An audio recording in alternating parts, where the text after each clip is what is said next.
네, 반갑습니다. 세상에서 제일 쉬운 무료 경매 강의 세무경 매니저 비니입니다. 자, 오늘 여러분들하고요. 저희 경매 사이트의 상담 코너에 질문을 남겨주신 분의 해당 내용을 가지고 여러분들하고 얘기를 나눠보겠습니다. 좀 알고 가시는 게 좋을 것 같아서 한번 언급드리고자 하거든요. 자, 한번 보겠습니다. 임차권 등기 이후에 들어온 사람은 대항력이 없는 걸로 안다. 자, 그런 내용이 있는데 둘 다 대항력이 있는 걸까요? 라는 질문입니다. 질문의 요지는 이거죠. 누군가가 전입점유하고 돈을 못 받아서 임차권 등기를 했는데 그 임차권 등기 이후에 전입자가 있다라고 본 것 같아요. 자, 그럼 보겠습니다. 사실관계를. 자, 해당 사건은 이 내용입니다. 서울 양천구에 있는 다세대 빌라인데요. 전용 면적이 17평이고 2억 4,500이 이제 감정인데 6,400까지 자꾸만 이렇게 떨어졌습니다. 많이 떨어졌네요. 자, 내려보시게 되면 자, 임차인 현황부터 한번 보도록 할게요. 자, 최초 임차인 이 씨가 20년 6월 11일 날에 전입을 했습니다. 20년 6월 11일입니다. 자, 이날 2억 천에 보증금 2억 천에 전입하고 확정일자 받고 그리고 경매가 진행되면서 배당 요구를 종기일까지 한 상황입니다. 자, 여기 밑에는 주택도시보증공사거든요. 자, 이 씨의 임차 권한을 승계받아 가지고 똑같이 이렇게 기재가 되어 있는 것을 확인할 수가 있습니다. 아마도 주택도시보증공사에서 돈을 다 내어준 것으로 이제 보여지고요. 자, 그렇다면 요걸 보고 판단을 하면 되겠죠. 주택도시보증공사의 해당 내용하고 좀 살펴보면 되겠습니다. 자, 그런데 보니까 아래쪽 박 씨가 같은 또 401호 전부입니다. 21년 12월에 전입을 하고요. 12월 20일 날 확정일자를 조금 빨리 받았네요. 똑같이 보증금 2억 천에 들어오면서 살게 됩니다. 자, 이 아래는 여기 이해관계인 다른 사람이 이제 들어와서 점유를 유지하고 있는 그런 상황입니다. 가족이에요, 가족. 그러니까 핵심은 이 씨와 박 씨가 현재 전입하고 확정을 받은 상태로 둘 다 이렇게 되어 있는데, 물론 이 박 씨가 좀 늦습니다만은 이 보증금이 둘 다 2억 천으로 이렇게 되어 있는 거죠. 자, 내려보시게 되면 자, 등기부 현황을 한번 보게 되니까 자, 임차인 이 씨가 가압류를 하게 됩니다. 21년 12월 27일 날에 아까 20년에 전입을 했다라고 했죠. 아마 이거 1년 계약을 한 것 같아요. 1년 계약을 하기로 하고 이제 나갈 때가 됐는데 돈을 안 내준 모양입니다. 그렇게 판단이 되고 자, 이렇게 가압류를 한 뒤에 다음 달에 바로 임차권 설정 등기를 하게 됩니다. 요게 이제 등기부에 이렇게 기재가 된 상황이 되는 겁니다. 자, 전입일은 20년 6월인데요. 아마도 21년 6월에 돈 돌려주세요 했는데 안 돌려준 거죠. 차일피일 미루고 뭐 다음 달에 줄게 뭐 이렇게 됐겠죠. 그렇게 해서 최초 5, 6개월 지난 12월 27일 날에 가압류를 하고 또 이 씨가 다른 데로 갔었어야 되는 모양이죠. 임차권 설정 등기를 22년 1월에 이제 하고 나가게 되는 그런 상황으로 보여집니다.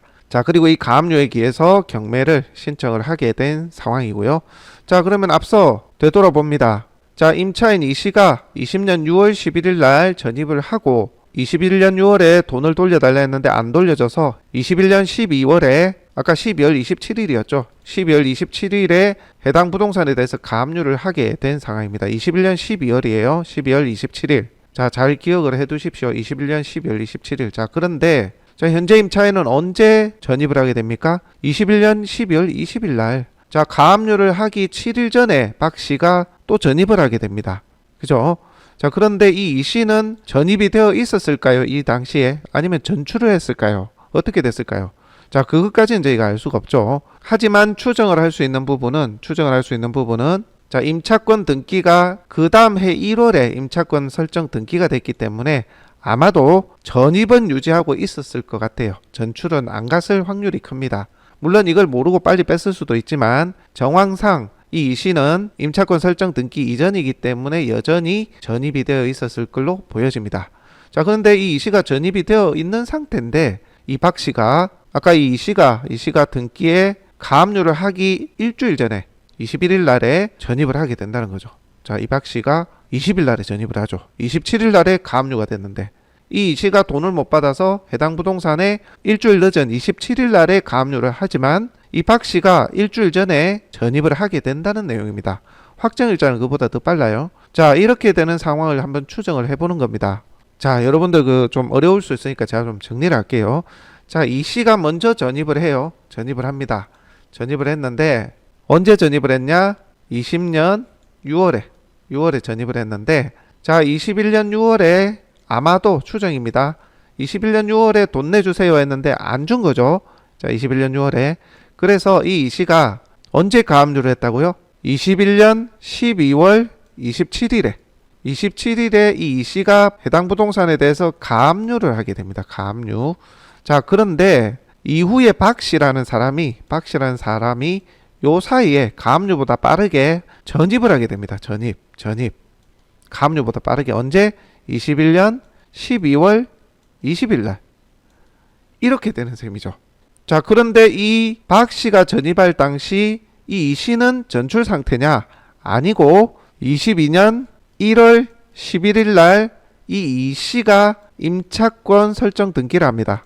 자, 이렇게 됐기 때문에 이 씨는 적어도 이 박 씨가 전입하는 이날 기준으로 해서 전입 상태였을 가능성이 크다. 자, 그러면 이 박 씨는 이 씨가 전입하고 있는데 2억 천을 들여가지고 전입을 했냐? 자, 이 문제가 미스테리로 남게 됩니다. 그죠? 자, 여기서 여러분들 한 세대에, 한 집에 두 세대가 전입이 가능할까요? 자, 결론부터 말씀드리면 가능은 해요. 자, 전입 세대가 있다 하더라도 다른 세대가, 독립 세대가 또 전입을 할 수는 있습니다. 전입하면 다 받아줘요. 자, 그렇다고요. 그러면 이 박 씨는 이 씨가 전입 상태였던 것을 몰랐을까요?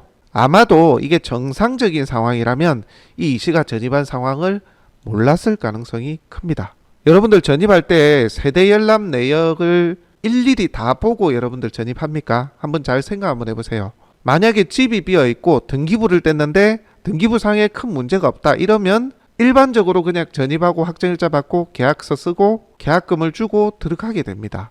어떨 때 집이 비어 있을 때 해당 집이 이제 짐도 없고 온전히 비어 있는 거죠. 그래서 주인이 문 열어주면서 아, 여기 집이에요 하면서 등기부를 떼주게 됩니다. 등기부를 안 보라고? 깨끗하죠?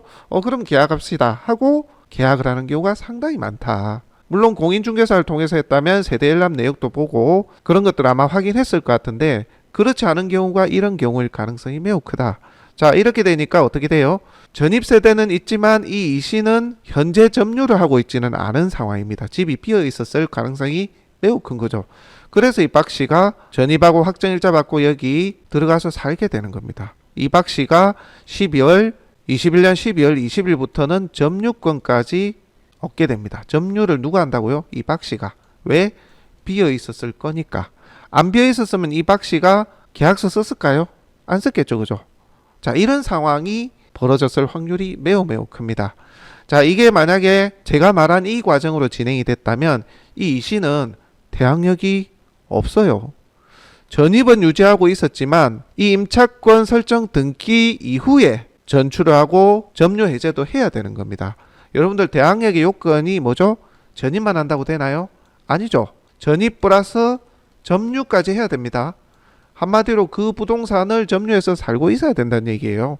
그리고 계약서입니다. 이 세 가지 요건이 갖춰져야만 대항력이 인정이 됩니다. 아시겠죠? 전입만 돼 있다고 대항력이 다 인정되는 게 아니에요.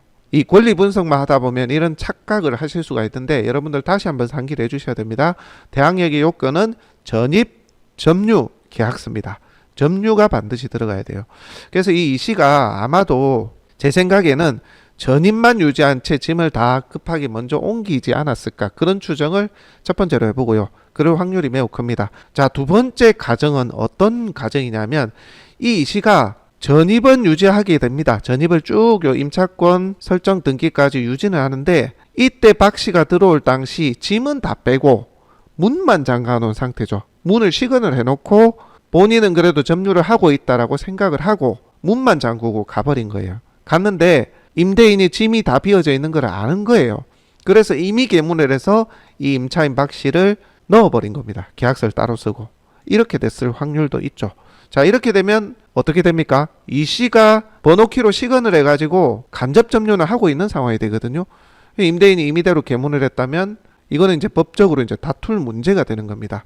그래서 만약에 이 씨가 본인이 짐을 다 옮겼으나 이렇게 간접 점유로 문을 잠궈 놓고 있었다면 누가 열었는지를 확인을 해가지고 이 점유에 대한 권한을 가져올 수 있도록 소송을 하셔야 되는 상황입니다. 자, 정리를 하면 이렇게 되는 겁니다. 아마도 예상컨대 집이 비어있기 때문에 박 씨가 임대인하고 이미 계약을 하고 2억 천에 들어온 그런 상황이다. 그래서 현재의 상황만 이렇게 추정을 해보자면 이 씨가 점유권을 빼앗겼기 때문에 점유를 하지 않음으로써 이 대항력을 잃게 되는, 그래서 이 박 씨만 대항력을 가질 수 있는 그런 상황이다 라고 볼 수가 있는 겁니다. 자, 이 사건에서 핵심은 이 이씨가 먼저 전입하고 점유를 했었지만 임차권 설정 등기가 되기까지 전입 점유 이걸 유지하고 있었어야 이런 사태가 벌어지지 않는다라는 겁니다. 자, 그렇다면 다시 정리를 해보겠습니다. 이 이씨는 전입도 빠르고 확정일자도 당연히 빠르지만 이 박씨가 전입하는 이 시점에 점유를 하지 않음으로 인해서 이 이씨의 대항력은 상실된다. 왜냐? 박씨가 전입한 이후에 이 이씨가 가압류도 하고 임차권 설정 등기도 한 거거든요. 그러니까 임차권 설정 등기까지 하기 전까지 전입과 점유를 유지하고 있지 못해서 이 박씨의 점유로 인한 대항력을 상실하는 그런 상황이다 라고 보시면 됩니다. 자, 그렇다면 이제 질문에 대한 답변을 이제 드리면 현재 이 물건에 대해서 만약에 낙찰자가 낙찰을 받게 된다면 이 이씨에 대해서는 따져볼 사항이 아니고 2억 천 두 번을 내가 보증금에 대해서 모두 인수하는 게 아니라 이 보증금은 대항력 상실로 인해서 낙찰자가 인수하지 않고 이 박씨가 전입한 날짜 기산을 해서 미배당 보증금에 대해서는 낙찰자가 인수를 한다라고 결론을 낼 수가 있겠습니다. 자, 보시면 이 가압류 시점이 말소 기준 권리잖아요. 12월 27일. 근데 아까 박씨가 전입한 날짜는 12월 20일이니까 대항력이 있는 거죠. 그죠?